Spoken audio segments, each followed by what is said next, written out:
Muy bien, pues el día de hoy vamos a continuar con el tema que hemos venido tocando a través de muchas semanas, pero hoy en particular vamos a hablar de dos cosas, y ese es el nombre de nuestra predicación en esta mañana: Armagedón y milenio, o el Armagedón y el milenio.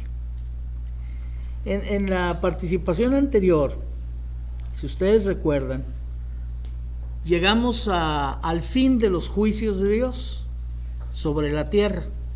Y yo estaba pensando en que cuando leemos Apocalipsis y vemos todas las cosas que pasan durante esos juicios, pues pensaríamos que más que juicios son ya el castigo para la humanidad. Pero cuando sabemos que no es así, cuando sabemos que hay un castigo eterno en el infierno, que no importa de qué tamaño sea el granizo que caiga en esos días, que mate a las personas. Porque recuerdo una vez allá en Sabinas Hidalgo, Nuevo León, cayó una granizada, y después llegamos nosotros ahí a Sabinas y fuimos a almorzar ahí a un restaurante. Y entonces el mesero, platicando acerca del granizo que había matado animales, inclusive que había perforado los techos de lámina de asbesto, él había tomado uno de esos granizos y lo había guardado en el congelador, y era más o menos así casi como una pelota de fútbol. Entonces, imagínense cuando eso todavía en los días de la tribulación serán todavía más grandes que eso. Y luego, pues todo lo que vimos de las catástrofes en el cielo, en el sol, en la luna, en los ríos. Pero saben, esos son juicios, no es castigo. Y el juicio, ustedes saben que siempre tiene como propósito encontrar si alguien es inocente o es culpable. Y todos estos juicios en realidad sirven, entre otras cosas, para mostrarnos quiénes en los días de la tribulación son culpables y merecen ir al infierno, y quiénes han encontrado justicia.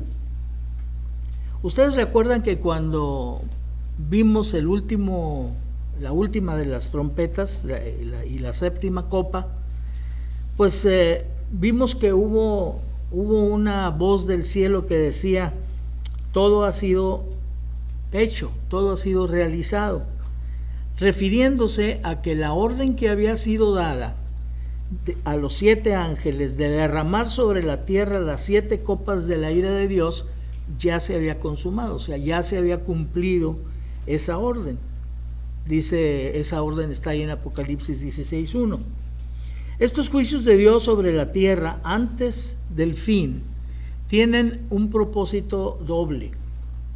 Primeramente, mostrar que la palabra de Dios es fiel, que lo que Dios dijo que iba a suceder, sucede. Es el cumplimiento de lo que Dios había anticipado en su palabra. Dice Apocalipsis 10:7, dice: en los días de la voz del séptimo ángel, cuando él comience a tocar la trompeta, el misterio de Dios se consumará, como él lo anunció a sus siervos los profetas. O sea, la palabra de Dios se cumple, la palabra de Dios no falla, es fiel. Hace rato veíamos y se comentaba que aunque nosotros seamos fieles, Dios permanece fiel, y dice la Biblia que Dios permanece fiel porque si Él fuera infiel, se negaría a sí mismo. Dios no se puede negar a sí mismo, su carácter es fiel, entonces siempre su conducta será fiel, será apegada a lo que Él ha dicho y no fallará absolutamente nada. En segundo lugar, aunque la gran mayoría de la humanidad no cambió su actitud en los días de la tribulación, a pesar de todas las cosas que vinieron terribles con los juicios de Dios, no obstante eso, no se arrepintieron. no se arrepintieron de sus homicidios, de sus fornicaciones, de su idolatría. Y sin embargo, hubo otros muchos que sí lo hicieron. Entonces aquí es donde vemos que los juicios sirven para mostrar quiénes se arrepienten, quienes cambian, quienes entregan su corazón a Jesucristo y quienes permanecen en su misma actitud de rebelión y de pecaminosidad, aún que están viendo estos juicios y que además saben que proviene de Dios. Pero muchos sí creyeron y estuvieron dispuestos inclusive a perder su vida y la perdieron. Así también se cumplirá lo que escribió el profeta Isaías en el capítulo 26, versículo 9 de su libro. Dice: porque luego que hay juicios en la tierra, los moradores del mundo aprenden justicia. El resultado de que haya un juicio y ese juicio esté apegado a la justicia, hace que la gente se dé cuenta de que la justicia sí existe. A nosotros en esta sociedad en que vivimos ahora, pues nos damos cuenta que hay ausencia de justicia. O sea, hay juicios que terminan con el culpable puesto en libertad. Entonces, la gente más bien hoy dice: no hay justicia. Los jueces liberan a los culpables.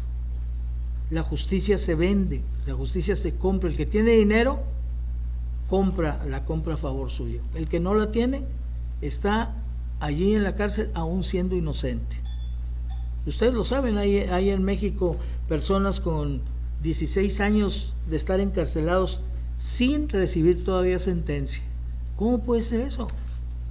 Entonces la gente, ¿qué dirá la gente al ver esto? Y sobre todo los que están cercanos a esas personas, sus familias, ¿qué dicen? No hay justicia.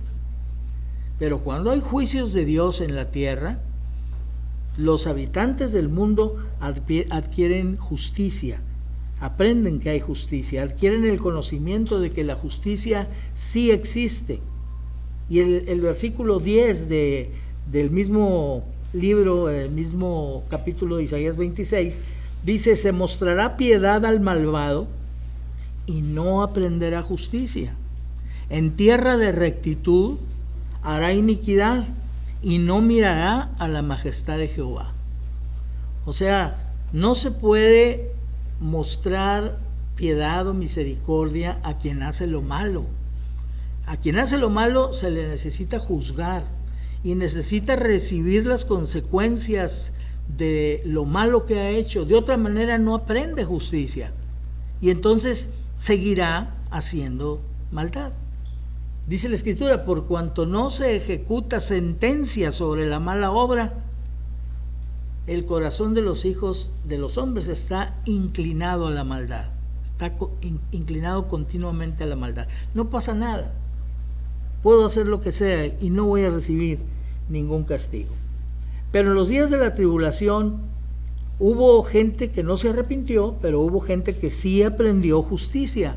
No solamente en cuanto al conocimiento de que la justicia existe, porque tiene otro significado esto de aprender justicia. Quiere decir tomar la justicia y hacerla tuya. Eso es también aprender justicia. Como lo hicieron, por ejemplo, los 144,000, 12,000 de cada tribu que se entregaron al Señor Jesucristo. O aquella gran multitud de personas vestidas con vestiduras blancas de todos los pueblos, de todas las tribus, de todas las naciones, que aprendieron justicia, es decir, la hicieron suya por la fe en la persona de Jesucristo. Estos fueron sellados por Dios. Dios sella a los que son suyos. Es una forma de decir: ellos se entregaron a mí, ellos son de mi propiedad. Y entonces se les sella. Y ahí en lo que leímos, inclusive la ocasión anterior, dice que había un ángel que tenía el sello de Dios y que ese ángel instruyó a los otros 4 ángeles a quienes se les había dado poder para herir la tierra, diciéndoles que se detuvieran, que esperaran, que no hicieran daño todavía a la tierra hasta que fueran sellados los que serían siervos de Dios. O sea, Dios siempre tiene cuidado de sus hijos. Dios cuida a los que son suyos y que Él ha comprado con la sangre de Jesucristo. Dice Apocalipsis 7:3, hasta que hayamos sellado en sus frentes a los siervos de nuestro Dios. Y el Cordero, dice, estaba de pie sobre el monte de Sión, y con él estaban 144,000 que tenían el nombre de él y el de su Padre escrito en la frente. Es una forma de decir que estos 144,000 habían creído en el Señor y le pertenecían a él, y se habían entregado a él, como otros se entregaron al anticristo, a la bestia, y recibieron sobre sus frentes el número de la bestia. Pero estos tenían en sus frentes el nombre de él, del Señor Jesús, del Cordero de Dios y de su Padre. Y su testimonio que tenían, pues hacía evidente que esta experiencia que ellos manifestaban, habiéndose dejado sellar con el nombre de Dios y con el nombre del Cordero, esta experiencia era real, lo manifestaban en su testimonio. O sea, no solamente vas a decir, sí, yo creo en Cristo, o sí, yo tengo a Cristo, yo ya recibí a Cristo. Debe haber evidencia en la vida de la persona que dice haber recibido a Cristo. Eso es lo que llamamos los frutos del nuevo nacimiento. Porque ¿qué dice la palabra de Dios? Dice que los árboles se conocen por su fruto. Si nosotros decimos, este árbol es un manzano, y nunca le vemos una manzana, pues entonces vamos a terminar por dudar de que lo sea, y vamos a tener con el tiempo que decir, este árbol parece un manzano, pero los frutos son los que identifican al árbol. Entonces, si nosotros decimos que tenemos a Cristo, debe haber frutos en nuestra vida que nos identifiquen, y no los estamos nosotros forzando. El fruto tiene esa característica de que el fruto no se forza. El fruto se da de manera natural, es parte de la vida, en este caso del árbol, de la savia que corre por su tronco y que produce un fruto. El manzano no se esfuerza en dar manzanas, el naranjo no se esfuerza en dar naranjas, por eso se le llama fruto, viene natural, brota de manera natural. Los frutos del nuevo nacimiento en la vida de una persona que dice tener a Cristo son naturales.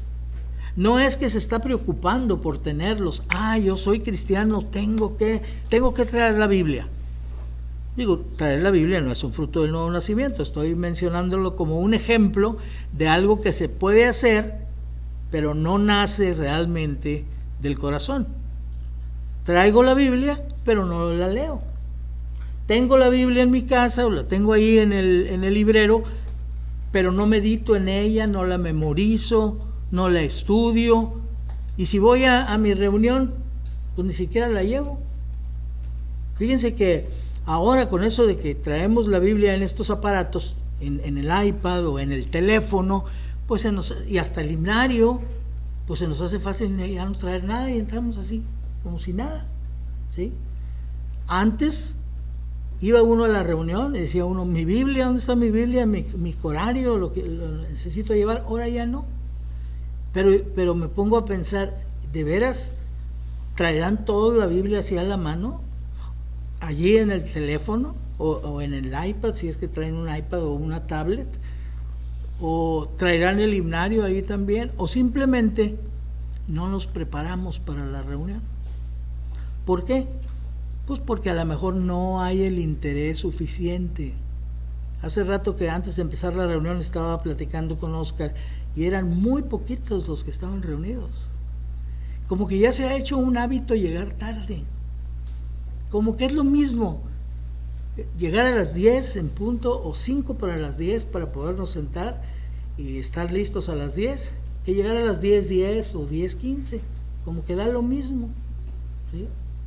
Y digo yo, tenemos que tener conciencia de que al venir a reunirnos no venimos a ver a fulanito de tal o a fulanita de tal, venimos a una reunión que es alrededor del Señor Jesucristo. Si hacemos esperar, lo hacemos esperar a Él. Olvídense de las personas.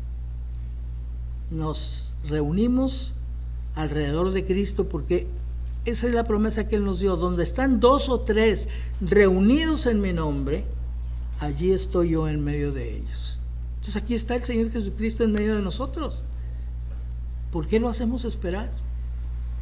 ¿Por qué lo dejamos ahí esperándonos? No lo haríamos en el trabajo, no lo hacemos en la escuela, porque nos correrían, nos suspenderían. Entonces, tenemos que meditar qué pasa con nosotros, qué sucede con nosotros, qué tanto interés tenemos. ¿Sí? Somos cristianos verdaderos, pero nos hemos enfriado al grado de que nuestro compañerismo con el Señor no es cercano, o no tenemos una experiencia con Cristo. Cualquiera de las dos posibilidades existen.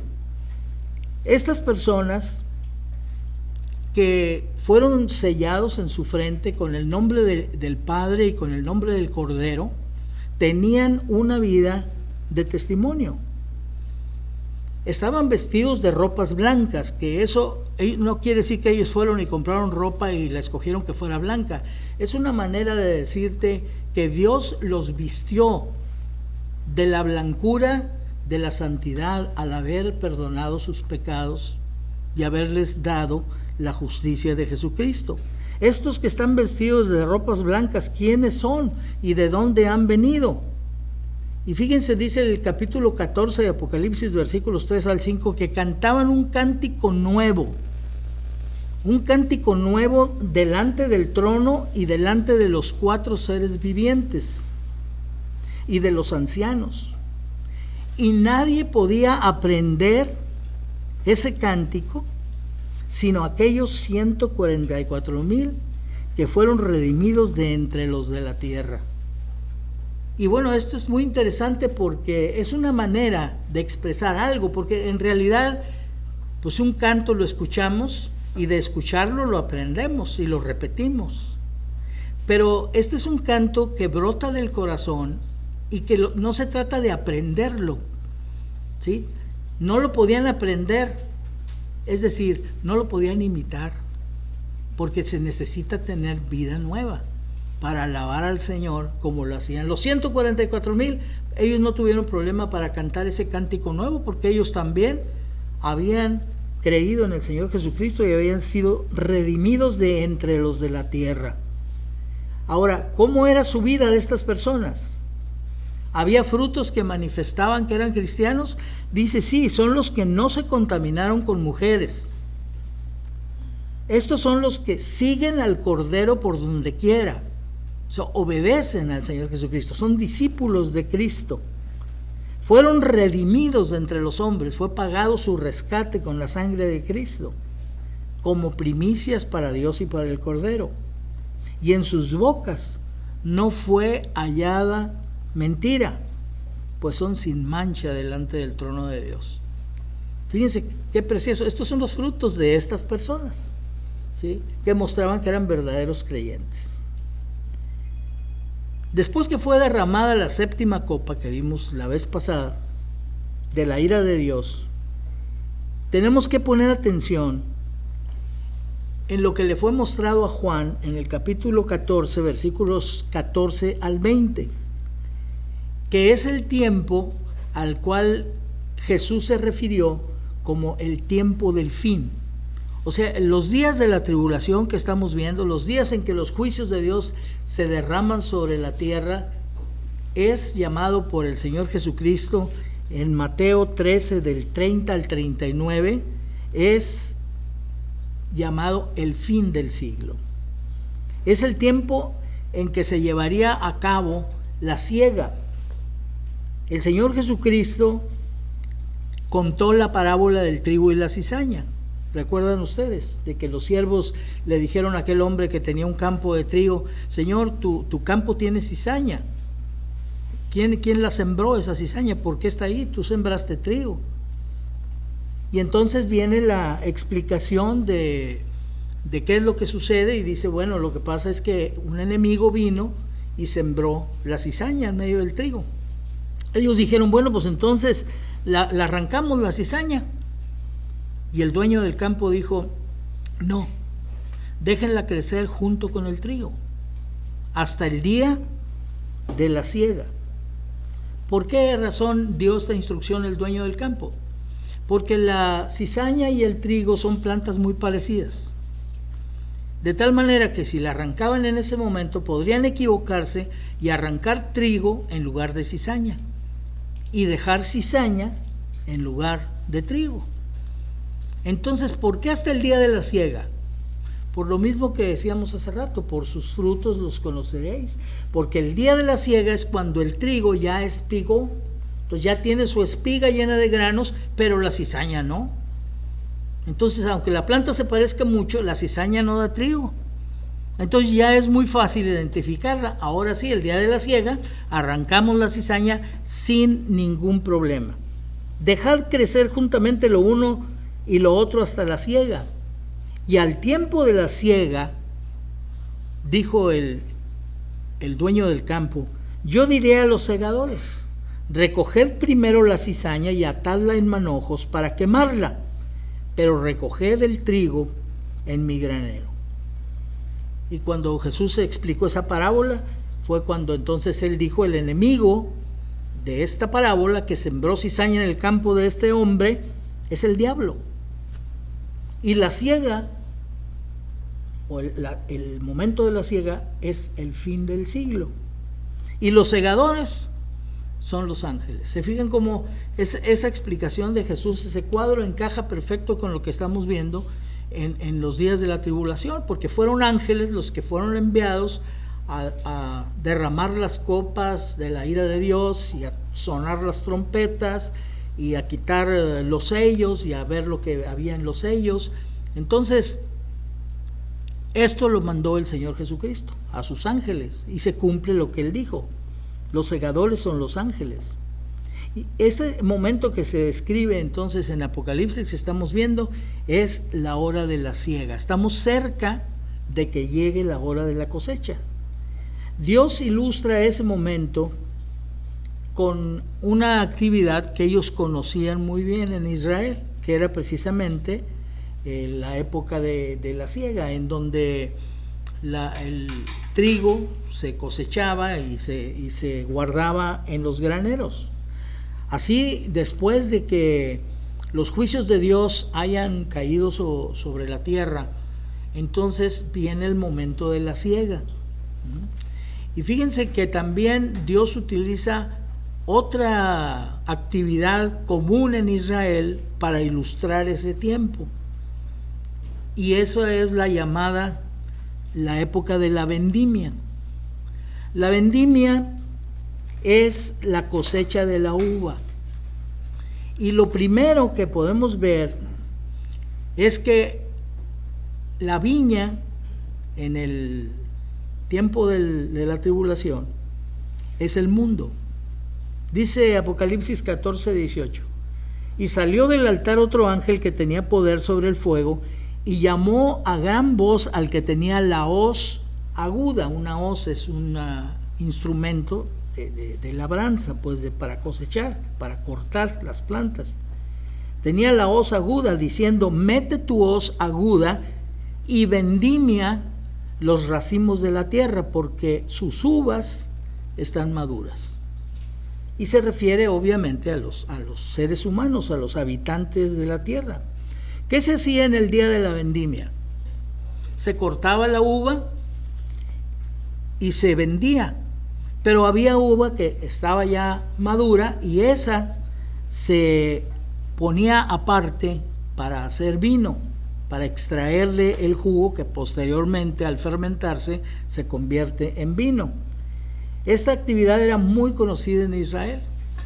Esa uva madura se ponía en un lugar que le llamaban lagar, que a veces estaba hecho en el mismo campo donde estaba sembrada las viñas, donde estaba la viña, y era un lugar de de concreto, de cemento, de piedra que se hacía, que era como un recipiente grande hecho sobre el suelo, y ahí se echaba la uva y tenía una tubería o un desagüe que iba a dar a un depósito.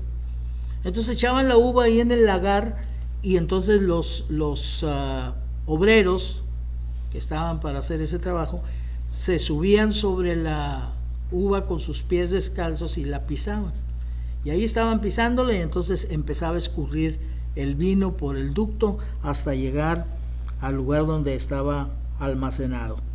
Y en ese momento es el que se utiliza, el que Dios utiliza para ilustrar lo que va a pasar o lo que está pasando en los días de la tribulación. Nada más que no son uvas las que son arrojados al lagar, sino son los seres humanos, y este es el lagar llamado el lagar de la ira de Dios, en donde son echados para ser pisados, y es Dios el que hace este trabajo. Dice el versículo 19: y el ángel arrojó su hoz en la tierra y vendimió las uvas de la tierra, y echó las uvas en el gran lagar de la ira de Dios.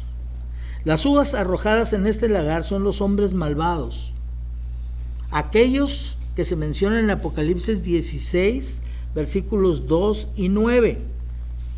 Fue el primero y derramó su copa sobre la tierra, y como una úlcera maligna y pestilente vino sobre los hombres que tenían la marca de la bestia y que adoraban a su imagen. Y los hombres se quemaron con el gran calor y blasfemaron el nombre de Dios. Esa fue su reacción a los juicios de Dios de estas personas. Blasfemaron el nombre de Dios, que tiene el poder para traer estas plagas.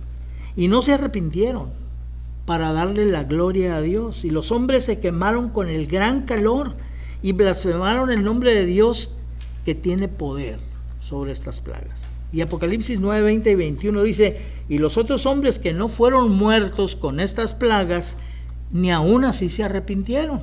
O sea, algunos recibieron sobre ellos los juicios de Dios y murieron a causa de lo terrible de los juicios, pero no se arrepintieron, murieron blasfemando el nombre de Dios. Otros no murieron, otros permanecieron con vida, pero su actitud fue exactamente la misma, y no dejaron de adorar, dice, a los demonios, ni a las obras de sus manos. Y fíjense cómo se observa la decadencia de estas personas, porque empezaron por adorar imágenes de oro, y después de plata, y luego de bronce, y luego de piedra, y luego de madera. O sea, se fijan cómo va descendiendo la actitud de estas personas al adorar. Al principio, todavía una imagen de oro, a lo mejor dices, oye, es que la adoran porque pues, es muy valiosa.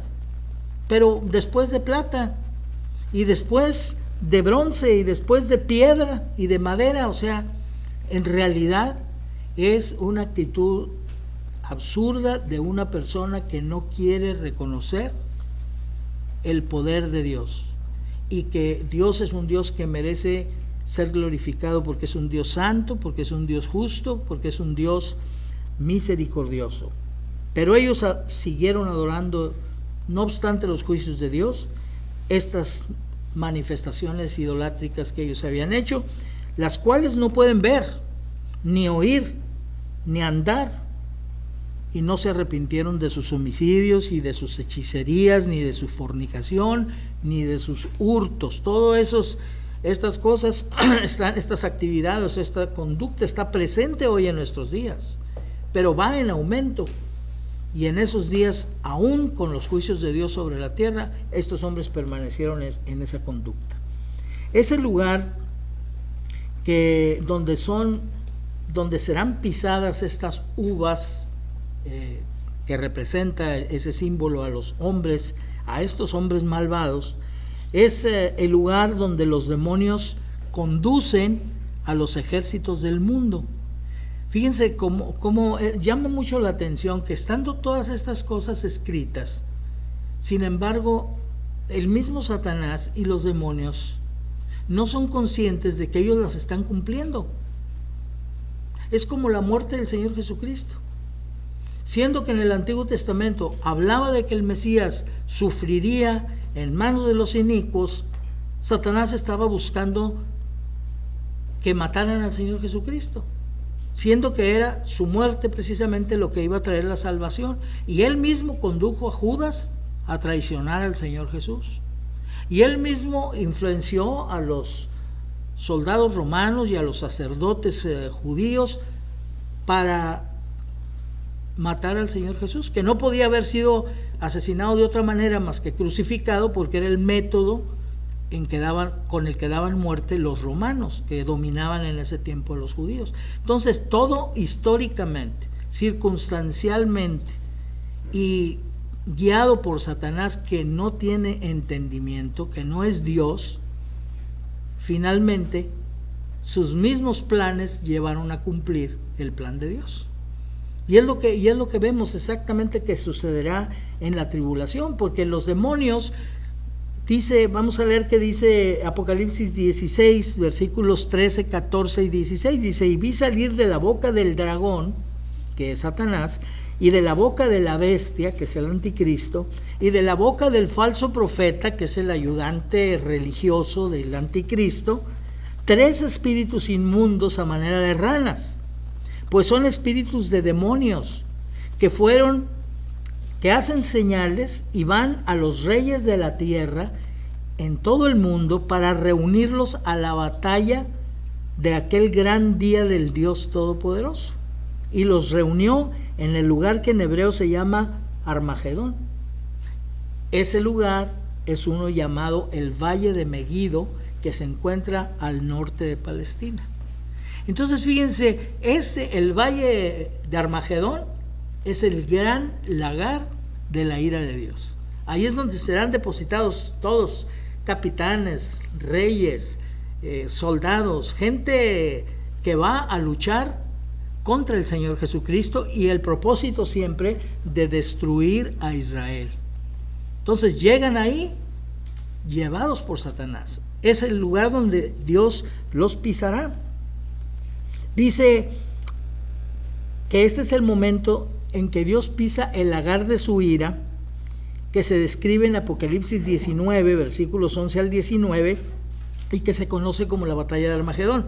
Los resultados son terribles y se observan en el llamado que se hace a las aves del cielo para llegar a lo que se llama la gran cena de Dios. Apocalipsis 19, 17 y 18 dice: y vi a un ángel que estaba en pie en el sol y clamó a gran voz diciendo a todas las aves que vuelan en medio del cielo: venid y congregaos a la gran cena de Dios, para que comáis carnes de reyes y de capitanes, y carnes de fuertes, carnes de caballos y de sus jinetes, y carnes de todos, libres y esclavos, pequeños y grandes. Porque la rebelión del corazón del ser humano no tiene que ver con su posición social. No es que los que son ricos se rebelan y los pobres sí se entregan. No es que los que tienen cultura se llenan de orgullo y se rebelan, y los que son ignorantes, esos sí se entregan. No funciona así. De hecho, el otro día en una de las gotas de miel, una persona, como se hablaba del engaño de la riqueza, esa persona puso un comentario donde decía que a causa, por ejemplo, de esta enseñanza, mucha gente creía que la riqueza era mala, y que por qué iba a ser mala si Dios te daba eso, ¿verdad? Entonces le pudimos contestar y explicarle, para empezar, que la riqueza, no toda la riqueza proviene de Dios. Satanás es capaz también de dar riqueza. La prueba es que al Señor Jesús le mostró todos los reinos. Él dijo: yo todo esto te doy si me adoras, porque a mí me ha sido entregado. Entonces él tiene capacidad para enriquecer. Entonces una persona, la gente piensa que la riqueza es señal de bendición de Dios. No necesariamente. Puede ser que sí en unos casos, pero en otros no. Y le pudimos entonces contestar y decirle: no, la riqueza no es un problema más que por la falsa seguridad que da a algunos, que cuando tienen dinero, pues creen que todo lo pueden, pero no pueden comprar la salvación, porque la salvación no se compra con dinero, se recibe como un regalo que fue pagado con la sangre preciosa de Jesucristo. Y bueno, ya no contestó nada que yo sepa, pues gracias a Dios, espero que esa explicación haya sido clara para ella. Y en otra gota de miel habíamos dicho, la riqueza no es condenatoria, pero tampoco la pobreza es algo a favor. O sea, no es que porque soy pobre, entonces voy a ir al cielo, o porque soy rico, entonces voy a ir al infierno. No, nada que ver, ¿no? Entonces aquí vemos que ¿qué había en ese lugar? ¿A qué son invitadas las aves del cielo? A comer carnes de reyes, carnes de pobres, carnes de todos, de personas libres y de esclavos, de pequeños, y no necesariamente está hablando de niños, es una batalla, de pequeños, es decir, de personas que en el mundo no, que está dividido en pequeños y grandes, o sea, en cuanto a sus poderes y sus capacidades, ¿sí? Entonces, pues de pequeños y grandes que estarán ahí reunidos todos en rebelión contra el Señor Jesucristo y tratando de destruir a Israel. Este título, la gran cena de Dios, es un título irónico que contrasta con otro título parecido que es la cena de las bodas del Cordero. Son dos cenas diferentes.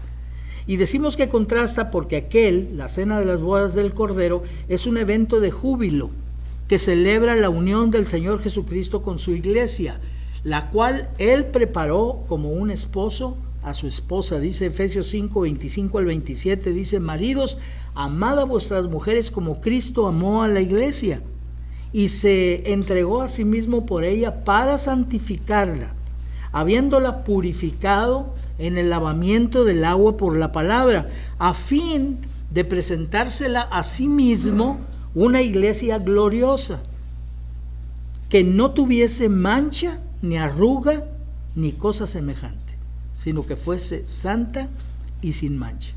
Esa es la iglesia, la esposa de Cristo, que Él se preparó y que recibe en esa ceremonia, en esa festividad jubilosa que es llamada la cena de las bodas del Cordero.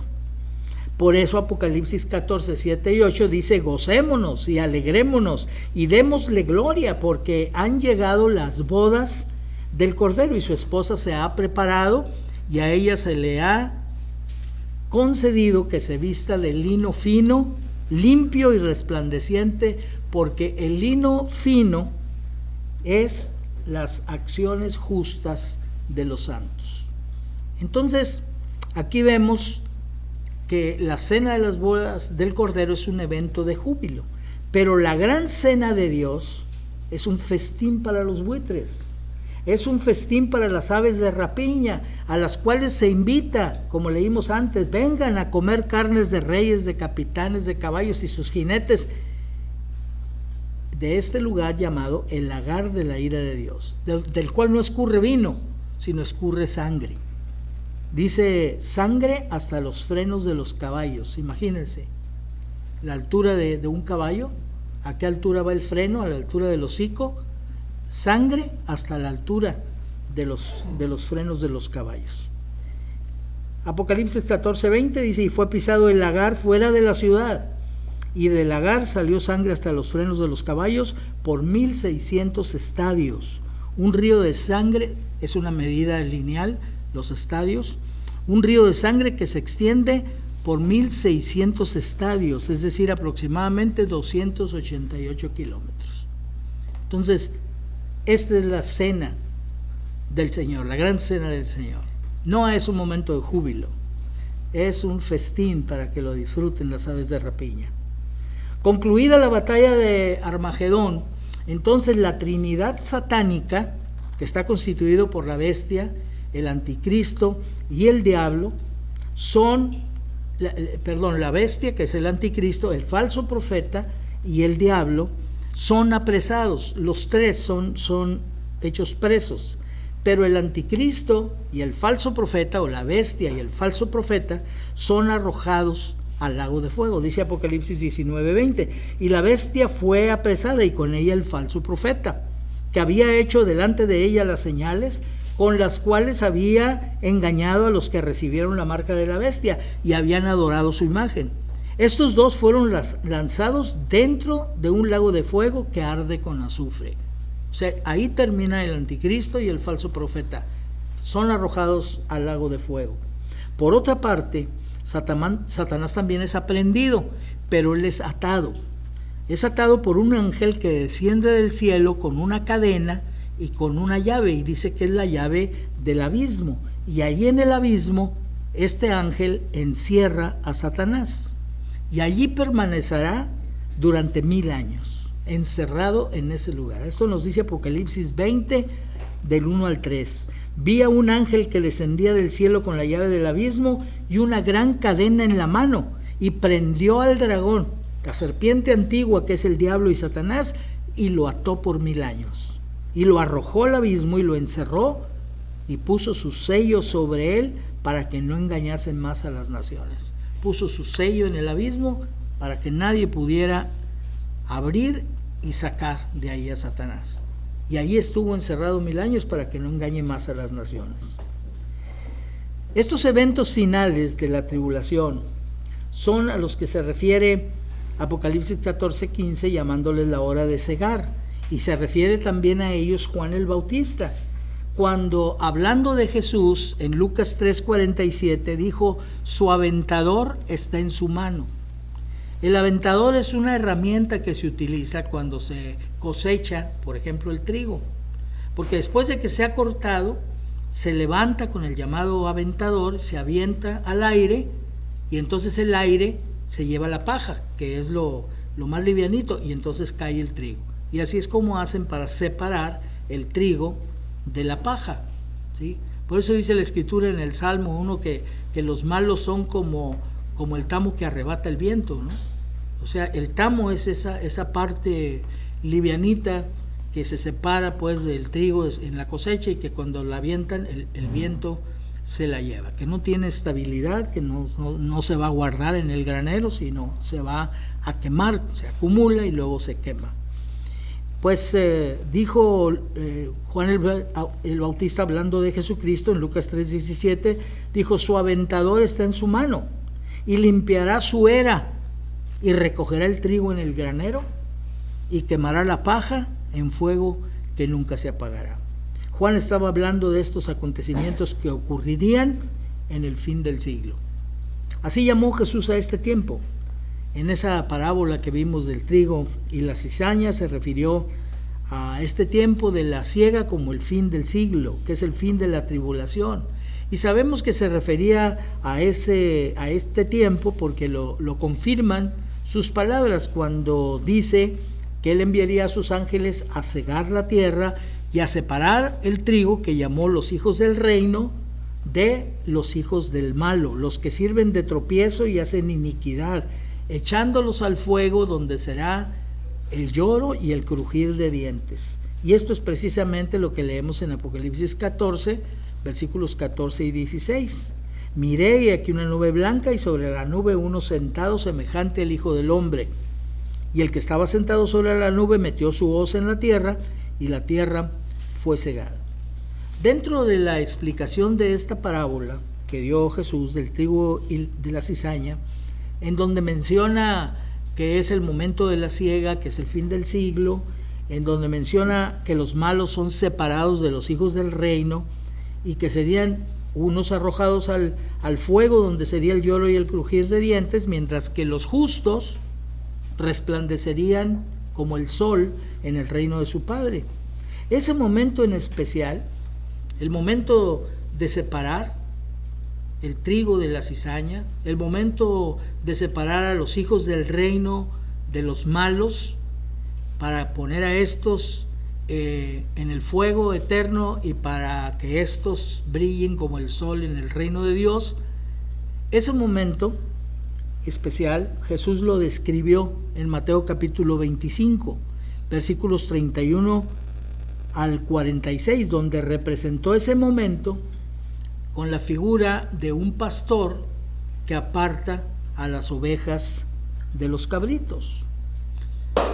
Yo creo que en Israel, no se me ocurre que en Israel, pues Dios usó esta comparación, esta analogía, el Señor Jesús, porque son más apreciadas las ovejas que los cabritos, porque si fuera en Monterrey, pues oye, los cabritos, ¿verdad? Pero ahí el pastor dice, no, los cabritos, yo no crío cabritos, yo crío ovejas, ¿verdad? Y entonces aparta a las ovejas ese día y aparta a los cabritos.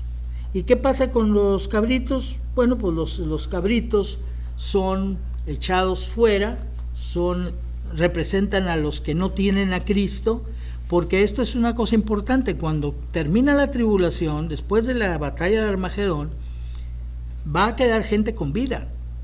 No todos van a morir. De hecho, el Señor Jesucristo dijo que si aquellos días no fueran acortados, nadie sobreviviría, nadie sería salvo. No se refiere a la salvación eterna, a la salvación del alma, sino se refiere a la preservación de la vida. O sea, nadie quedaría con vida. Imagínense con lo terrible que son los juicios, la humanidad desaparecería. Pero Dios acorta los días. Es una forma de mostrar su misericordia en medio del juicio, que es algo que hemos aprendido, que siempre que Dios trae un juicio, siempre viene acompañado de misericordia. Y lo hemos mostrado con algunos ejemplos, como el diluvio, en donde sí trae la destrucción de todos los seres humanos, pero también pone el arca para que se salve todo aquel que quiera y todo aquel que crea. Entonces siempre el juicio viene acompañado de misericordia. Y precisamente la misericordia manifestada en los días de la tribulación es que los días fueron acortados por Dios, días más cortitos, para que pasen rápido esos 7 años de la tribulación, para que no sea extinguida la humanidad. Entonces termina la batalla de Armagedón, hay gente viva que tiene a Cristo, que sobrevivió, aunque soportó la persecución del anticristo y del falso profeta y los ataques diabólicos, sin embargo sobrevivieron. Y hay otros que también sobrevivieron, pero que no eran creyentes. Y entonces viene lo que se llama el juicio de las naciones.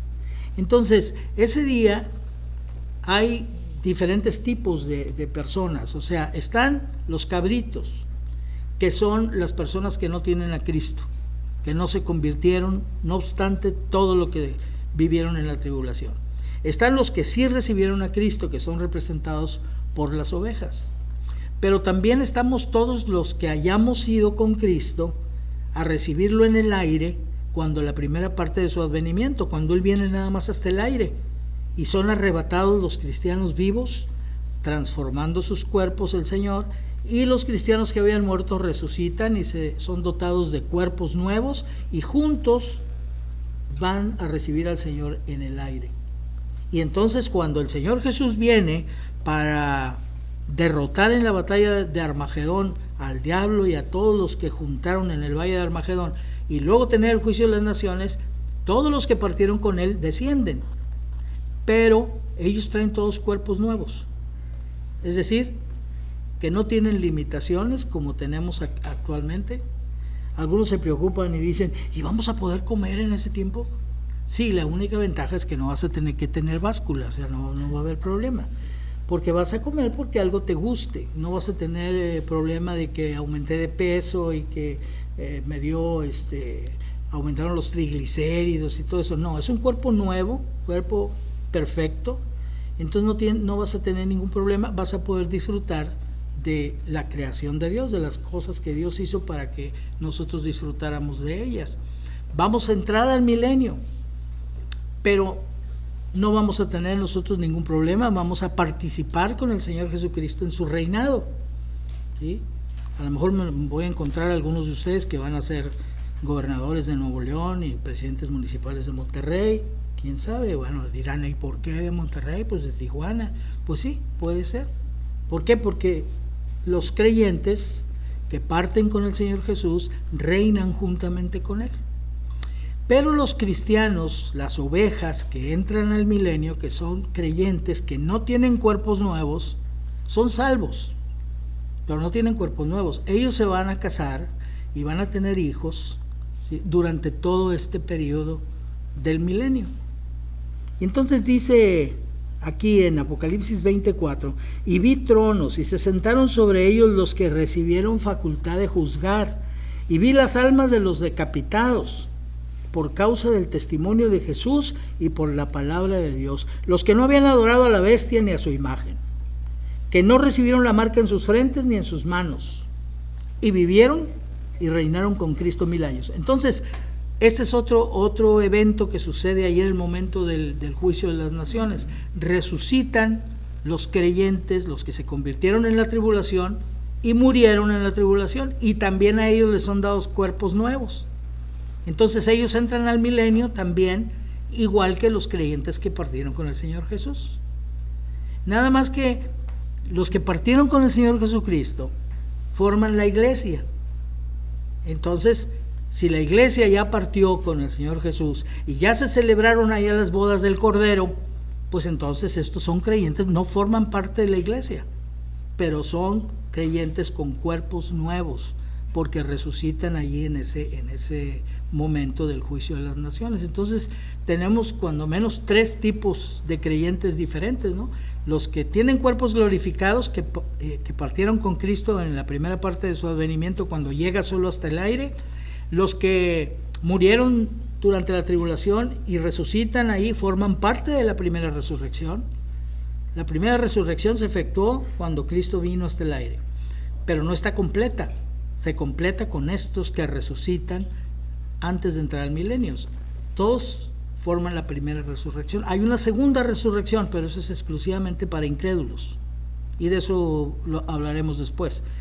Pero tenemos entonces estos 2 tipos de creyentes, y los creyentes que son representados por las ovejas que fueron separadas de los cabritos, y que ellos entran con cuerpos no glorificados, son salvos, por eso se casan y tienen una vida normal, y trabajan y siembran la tierra, etcétera, etcétera, ¿no?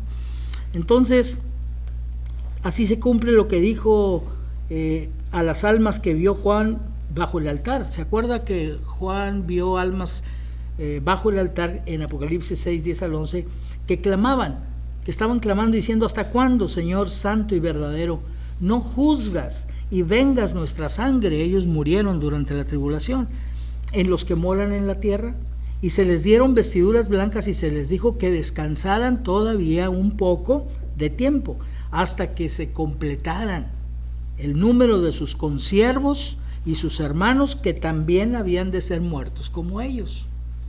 Y esto nos muestra que Dios conoce todas las cosas. Dios sabe exactamente cuántas personas se convertirán y completarán la iglesia.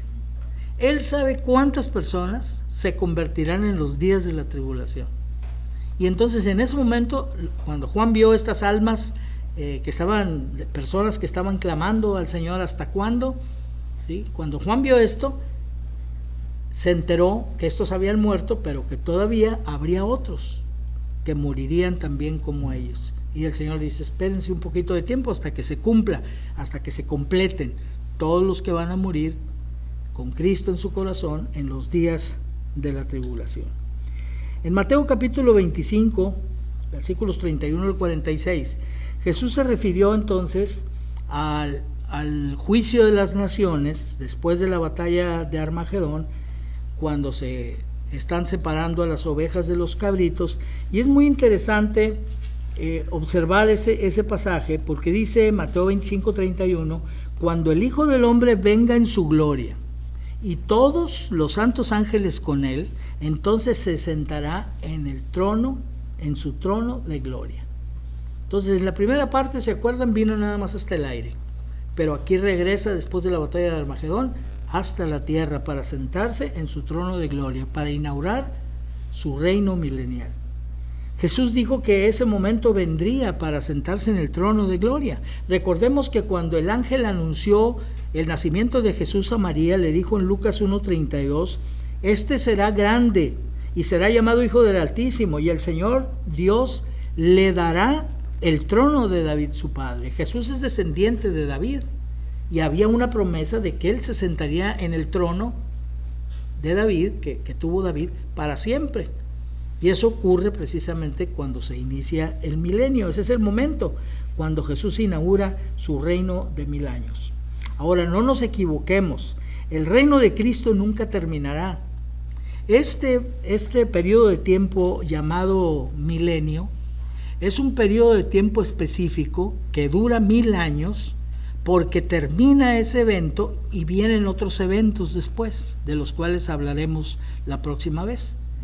Pero dice Daniel capítulo 7, versículos 13 y 14, miraba yo en la visión de la noche, y aquí con las nubes del cielo venía uno como un hijo de hombre, que vino hasta el anciano de días y le hicieron acercarse delante de él, y le fue dado dominio, gloria y reino, para que todos los pueblos, naciones y lenguas le sirvieran.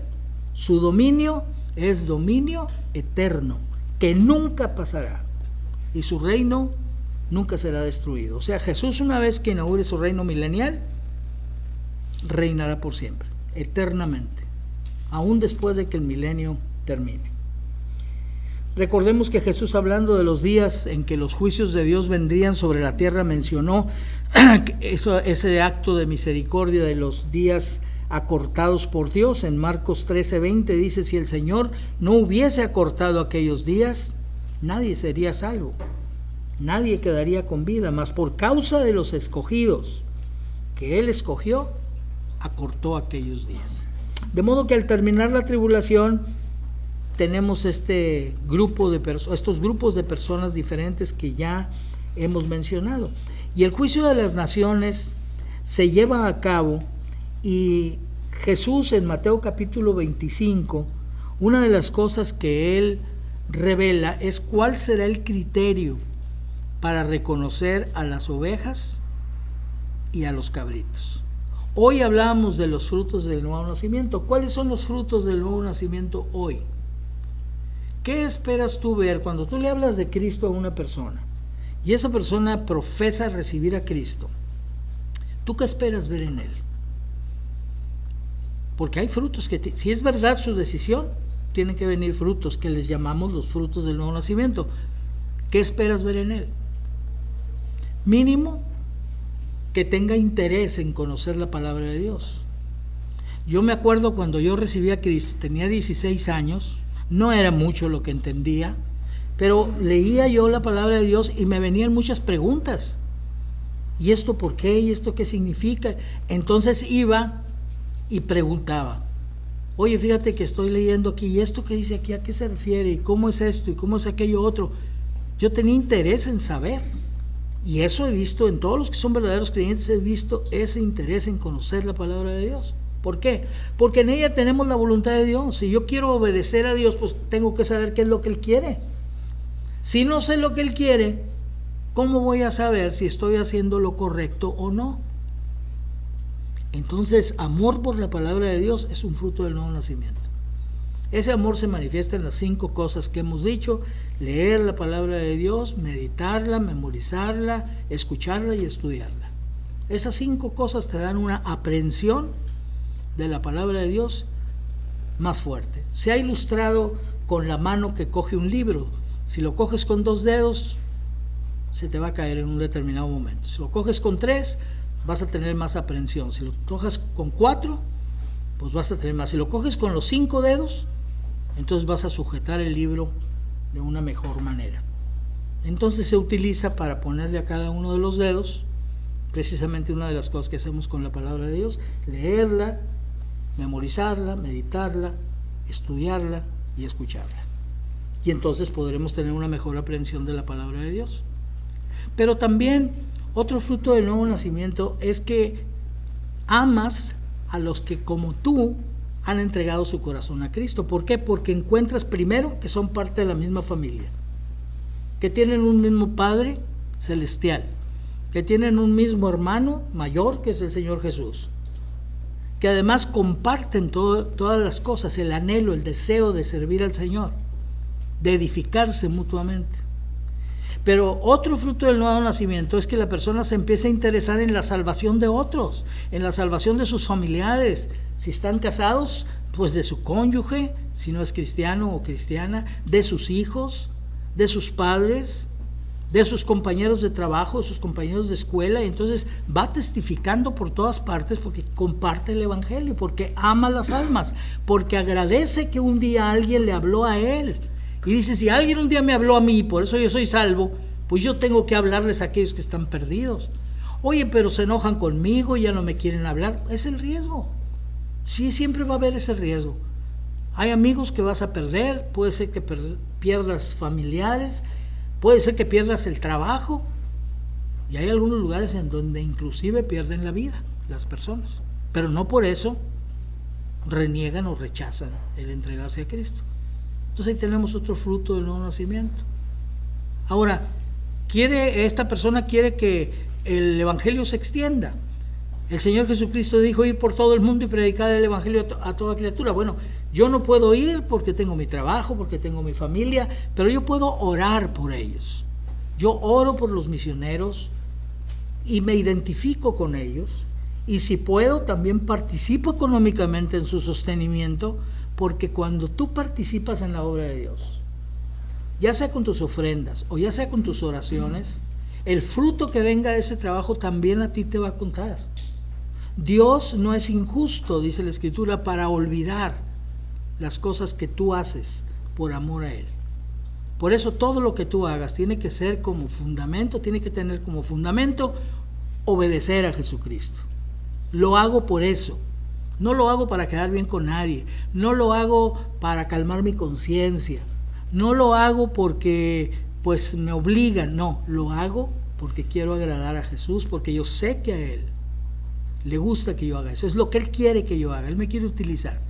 Y entonces hay esas formas. Esos son frutos del nuevo nacimiento, que hoy nos muestran que una persona realmente tiene a Cristo. Si esto no pasa en la vida de las personas de una manera natural, pues tiene que haber un signo de interrogación sobre la persona. ¿De veras conocerá a Cristo? ¿O será esto solamente como una especie de religión? Pero en los días de la tribulación, cuando se celebre el juicio de las naciones, el fruto principal del nuevo nacimiento será la actitud que se tenga hacia el pueblo de Israel. Porque el pueblo de Israel será perseguido, Satanás tratará de destruirlo. Por eso fíjense que les dice a las ovejas, a los que puso a su lado derecho: venid benditos de mi Padre, heredar el reino preparado para vosotros desde antes de la fundación del mundo. Porque tuve hambre y me disteis de comer, y tuve sed y me disteis de beber, y estuve desnudo y me vestiste, y enfermo y me visitasteis, y en la cárcel y vinisteis a mí. Y se quedan ellos diciendo: Señor, ¿cuándo hicimos eso? ¿Cuándo te vimos desnudo, hambriento, sediento, y te dimos de beber, de comer, te visitamos? ¿Cuándo? Dice: en cuanto lo hiciste a uno de estos mis pequeños hermanos, a mí lo hiciste. ¿Te fijas? Ese es el fruto del nuevo nacimiento en los días de la tribulación.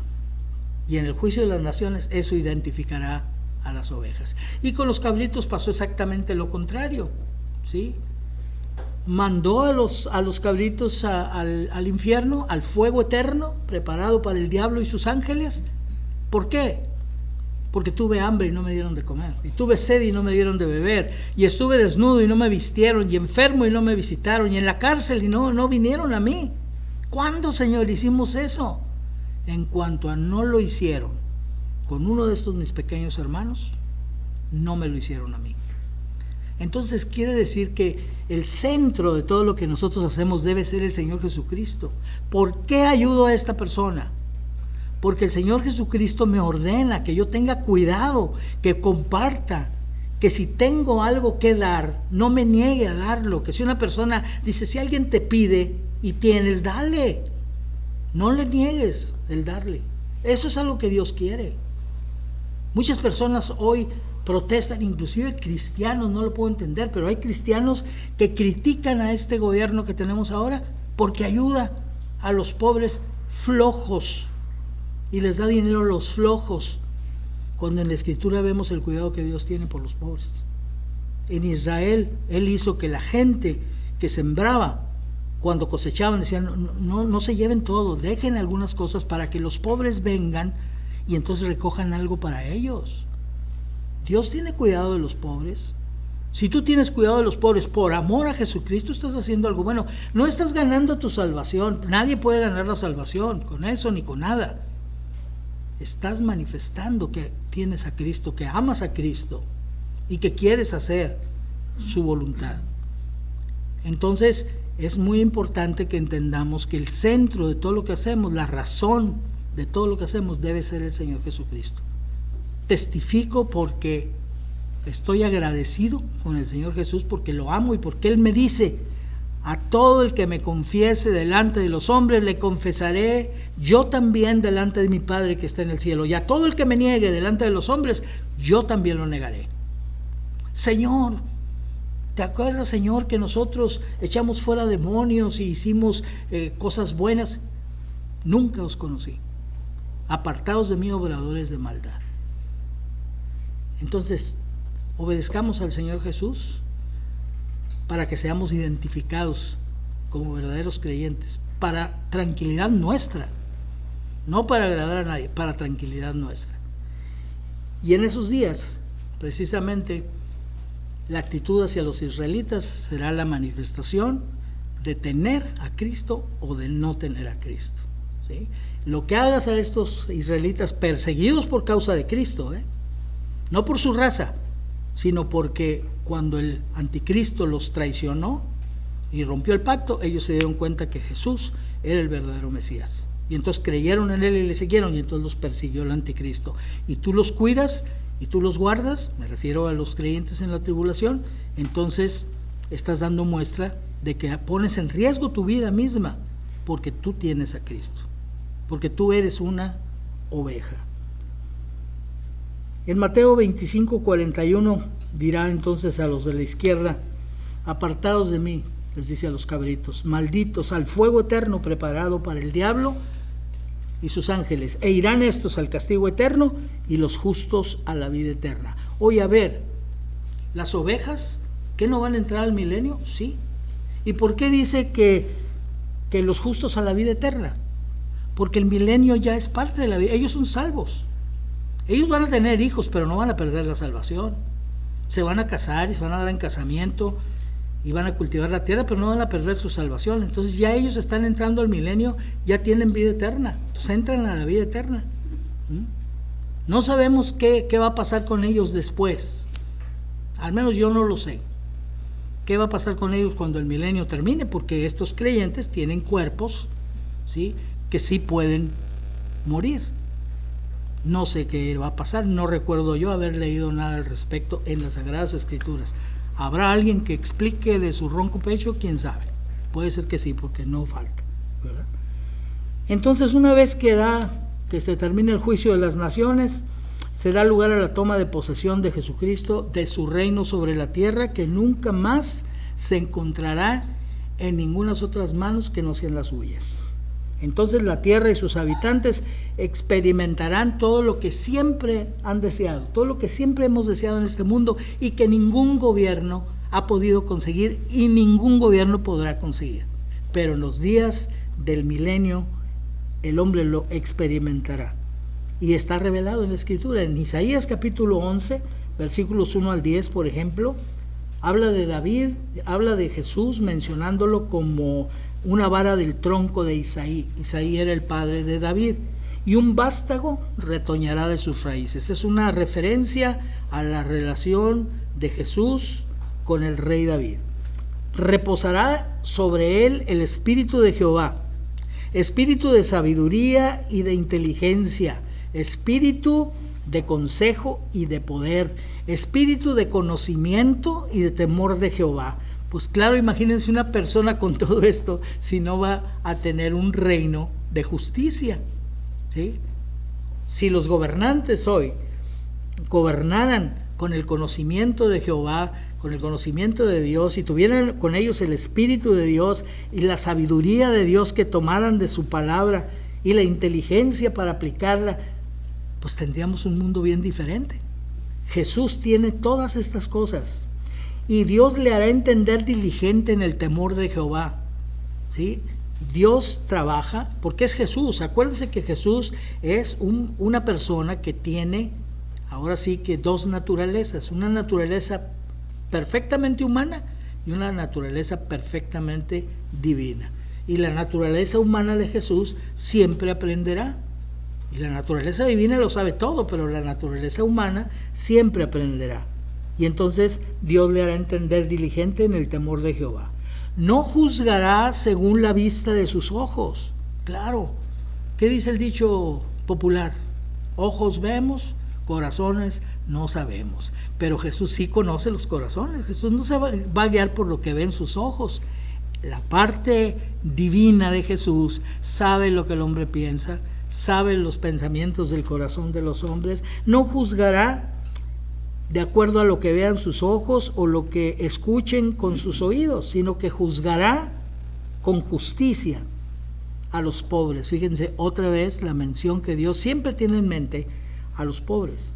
Juzgará con justicia a los pobres y arguirá con equidad por los mansos de la tierra, y herirá la tierra con la vara de su boca, su palabra, que es la que juzgará todas las cosas con la justicia de Dios, y con el espíritu de sus labios matará al impío, y será la justicia cinto de sus lomos. O sea, la justicia será algo que él mismo tiene puesto sobre sí mismo. Así debe de ser, porque para que tú enseñes a los demás, para que tú hagas que los demás vivan de una manera agradable a Dios, tú tienes que ser el ejemplo. Y Jesús es el perfecto ejemplo. La justicia está ceñida en sus lomos y la fidelidad es ceñidor de su cintura. Entonces, ¿qué será el reino de Jesús? Un reino de justicia perfecta, de equidad, donde nadie será pisoteado, donde Jesús juzgará perfectamente todas las cosas. Pero además de eso habrá un cambio, por ejemplo, también en la fiereza de los animales. Morará el lobo con el cordero. Pues ¿cuándo vas a juntar ahorita un lobo con un cordero? Pero en esos días morarán juntos, no habrá ningún problema. El leopardo con el cabrito, el becerro y el león y la bestia dormirán y andarán juntos, y un niño los pastoreará. La vaca y la osa pasarán juntos, y la vaca y sus crías se echarán juntas, y el león como el buey comerá paja, y el niño de pecho jugará sobre la cueva del áspid, y el recién destetado extenderá su mano sobre la caverna de la víbora. No harán mal ni dañarán en todo mi santo monte, porque la tierra será llena del conocimiento de Jehová. No habrá un lugar en la tierra donde no se conozca quién es Dios, quién es el Señor Jesús, cuál es la obra de Jesucristo, cómo se puede ser hijo de Dios, cómo se puede establecer una relación perfecta y eterna con Él. Se sabrá en toda la tierra. La tierra estará llena del conocimiento de Jehová, como las aguas cubren el mar. Acontecerá en aquel tiempo que la raíz de Isaí, el Señor Jesucristo, la cual estará puesta por pendón a los pueblos, será buscada por las gentes, y su habitación será gloriosa. Entonces todas las naciones acudirán a Jerusalén, será la capital mundial, y todos irán ahí para ver al Señor Jesús, para estar con Él, para aprender de Él, para recibir bendición de parte suya. Isaías capítulo 9, versículo 7 dice: lo dilatado de su imperio y la paz no tendrá límite. No habrá guerras, no habrá problemas entre las naciones ni entre los hombres. Sobre el trono de David y sobre su reino, disponiéndolo y confirmándolo en juicio y en justicia, desde ahora y para siempre. El celo de Jehová de los ejércitos hará esto. Es algo que Dios cumplirá porque Él lo ha prometido. Isaías capítulo 2, versículos 1 al 4 dice: lo que vio Isaías, hijo de Amós, acerca de Judá y de Jerusalén, acontecerá en lo postrero de los tiempos, una manera de referirse al fin del siglo, en lo postrero de los tiempos, que será confirmado el monte de la casa de Jehová como cabeza de los montes, y será exaltado sobre los collados, y correrán a él todas las naciones. Y vendrán muchos pueblos y dirán: venid y subamos al monte de Jehová, a la casa de Dios, del Dios de Jacob, y nos enseñará sus caminos, y caminaremos por sus sendas. porque de Sión saldrá la ley y de Jerusalén la palabra de Jehová, y juzgará entre las naciones y reprenderá a muchos pueblos y volverán sus espadas en rejas de arado. ¿Sí? Ya no habrá necesidad de tener armas porque no habrá guerras, habrá paz.